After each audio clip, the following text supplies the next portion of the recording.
Trudeau फिर बोले, भारत से तनाव बढ़ाना नहीं चाहते। कनाडा के पीएम जस्टिन ट्रूडो ने एक बार फिर से कहा कि वो भारत के साथ तनाव को बढ़ाना नहीं चाहते हैं। उन्होंने दोनों देशों के रिश्तों को फिलहाल बेहद चुनौतीपूर्ण बताया है। ओटावा में मीडिया से बातचीत में उन्होंने कहा कि कनाडा के लिए ये जरूरी है कि हमारे डिप्लोमेट्स भारत में मौजूद रहे। हम लगातार ऐसे कदम उठाते रहेंगे जिससे मुश्किल समय में भी भारत के साथ बेहतर रिश्ते बना सके।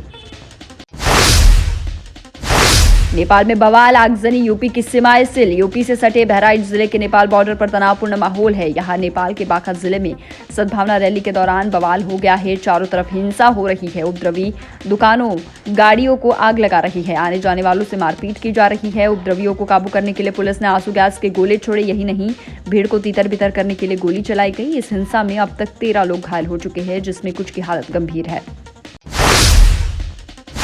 बांग्लादेश में डेंगू से 1000 लोगों की मौत। बांग्लादेश में पिछले 9 महीनों में डेंगू के कारण 1017 लोगों की मौत हो चुकी है। अल जजीरा के मुताबिक मौत का आंकड़ा पिछले साल की तुलना में 4 गुना ज्यादा है। साल 2000 में के बाद अब इस साल बांग्लादेश में डेंगू में सबसे ज्यादा लोगों की जान गई है। वहीं अब तक कुल 2,09,000 लोग इसकी चपेट में आए हैं। मरने वालों में 112 बच्चे ऐसे हैं जिनकी उम्र 15 साल के नीचे है। लैंड फॉर जॉब्स केस में लालू राबड़ी और तेजस्वी को जमानत। लैंड फॉर जॉब्स मामले में दिल्ली की राउज एवेन्यू कोर्ट से लालू परिवार को बड़ी राहत मिली है। कोर्ट के मामले में लालू, तेजस्वी, राबड़ी देवी को जमानत मिल गई है। 50,000 के मुचलके पर सभी को नियमित जमानत दी गई है। अब 16 अक्टूबर को इस मामले में सुनवाई होगी। इस दिन से मामले में सुनवाई शुरू की जाएगी। आबकारी केस में संजय सिंह के घर ईडी का छापा। आम आदमी पार्टी के राज्यसभा सांसद संजय सिंह के घर बुधवार सुबह 7 बजे ईडी की टीम पहुंची। यह छापेमारी संजय सिंह के दिल्ली वाले घर में हो रही है। बताया जा रहा है कि करीब 7 से 8 अधिकारी आबकारी नीति केस के सिलसिले में छानबीन कर रहे हैं। आबकारी नीति केस की चार्जशीट में संजय सिंह का भी नाम शामिल है। पीएम नरेंद्र मोदी की सभा कल 5 अक्टूबर को। देश के प्रधानमंत्री नरेंद्र मोदी जबलपुर आ रहे हैं। प्रधानमंत्री 12,000 करोड़ के विकास कार्य का भूमि पूजन करेंगे। प्रधानमंत्री नरेंद्र मोदी करीब 2 घंटे शहर में रहेंगे। इस दौरान सदर, सिविल लाइन, पेंटी नाका, गौरा बाजार के मार्ग को डायवर्ट किया जाएगा। नरेंद्र मोदी के जबलपुर आने पर दोपहर 1 बजे से लेकर शाम 6 बजे तक मार्ग को बदल दिया जाएगा।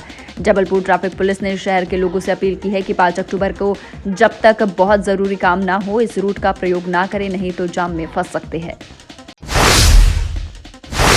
मंत्री उषा ठाकुर बोली, संगठन कहेगा वहां से लड़ूंगी चुनाव। चुनावी आचार संहिता से पहले विकास कार्यों का भूमि पूजन और लोकार्पण करने संस्कृति मंत्री उषा ठाकुर मंगलवार को अपने प्रभार वाले जिले खंडवा में पहुंची।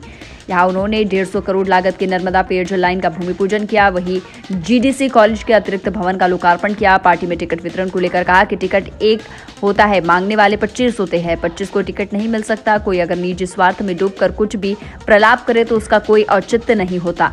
खुद के चुनाव लड़ने पर कहा कि मैं कुछ नहीं कहूंगी, संगठन जहां से कहेगा वहां से चुनाव लड़ूंगी। स्मार्ट सिटी ने एक बस का 72 बार चालान काटा। उज्जैन में स्मार्ट सिटी के शहर में लगे कैमरे की मदद से यातायात का पालन नहीं करने वालों पर ई चालानी की कार्रवाई की जा रही है। हैरानी की बात तो यह है कि एक बस ने 72 बार यातायात के नियमों का उल्लंघन किया, जिस पर बस चालक पर चालानी कार्रवाई की गई। बस चालक 10 बार चालान जमा भी कर चुका है।